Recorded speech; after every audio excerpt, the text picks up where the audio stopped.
بسم الله الرحمن الرحيم والشمس وضحاها والقمر إذا تلاها.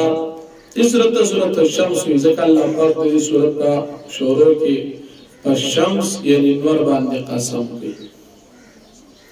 دا سورت مکی ہجرت دوران دی نازل دی په اعتبار د ترتیب قرآنی سره یو نوی دی نازل دو په لحاظ سره شپږشتم دی. په دې سورت کې یو رکوع 15 آیتونه دي. د دې سورت د مکی سورت سره ربط او مناسبت دا دی چې په مکی سورت کې انسان ته دوه ذکر شوی چې یو د خیر دا او بل د شر دا. پس په دې صورت کې الله پاک د انسان صلاحیت ذکر کوي چې دې په دې صلاحیت باندې د خیر لار حاصله کړي. یا په مکه صورت کې د دو جماعتونو ذکر وشو چې یو د خیر او د شر، او دلته هم د دو جماعتونو ذکر دی چې یو د نیکانو دی او یو د بدانو دی. په دې صورت کې د الله پاک د قدرت او د الله پاک د وحدانیت ونمونه ذکر کیږي، او بیا د هغې نه بعد الله پاک خپله بادشاهي ذکر کوي. بیا چې چا ځان پاک کړو د کفر نه، د شرک نه، د ګمراهۍ نه، د بدعاتو نه، د الحاد او د زندقۍ نه، د فضولیاتو نه، د غلطو رسمونو رواجونو نه، د دغه انسان دپاره کامیابي ده، او د ناکامو د مجرمانو خلقو ناکامي ده.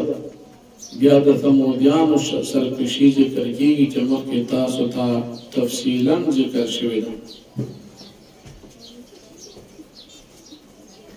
نو فرمایي والشمس وضحاها، قسم دی په نور باندې او د دې په ښکاره کېدو باندې، یعنې په وخت د چاشت باندې چې د دې د نور د رڼا ښه کامله خپره شي. والقمر او پس په مې باندې قسمي دا تلا کله چې دا وروستو راشي د نور نه والنهارې دا جلا قسم دی په ورځ باندې هر کله چې دا رڼا کي. واللیل اذا یغشا، قسم دی په شپه باندې هر کله چې دا تیار راولي پټ شي، رڼا پټ کي. والسماء وما بنا، قسم دی په اسمان باندې وما پاس باندې بناها، هغه ذات باندې چې جوړ کړی د اسمان، والارض وما طحاها، قسم دی په ځمکه باندې په هغه ذات باندې چې خورا کړی. ونفس، قسم دی په نفس باندې وما سوا، په هغه ذات باندې چې دا یې برابر کړی دی. فالهمها فجورها وتقوى، بیا د ته رهنمایي وکړه د نیکیو د فجورها د ګناه او تقوا، او د نیکیو د بدۍ دواړه لارې ورته وښودې. قد افلح من زکا، په تغیر سره کامیاب شو هغه څوک چې ځان یې پاک کړ. وقد خاب من دسا، په تغیر سره ناکام شو هغه څوک چې ځان یې خراب کړ، پاک یې نه کړ. کذبت ثمود بالطغوا، او تکذیب کړي ثمودیانو په سرکشي خپله باندې اذ انبعث اشقاها، کله چې پاڅېد په دې کې بدبخت انسان.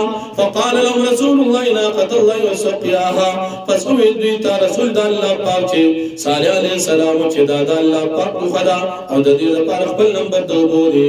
فکذبوا، پس دی تکذیب وکړو، فآخر دا زخمي کړه. فدمدم علیهم ربهم، پس هلاکت واچو په دې باندې رب د دې بدم په سبب د کفر د دوی. فسوا، پس ښه دا به خلک برابر کړ. ولا یخاف عقباها، او الله پاک پروانه کولا د دوی د انجام.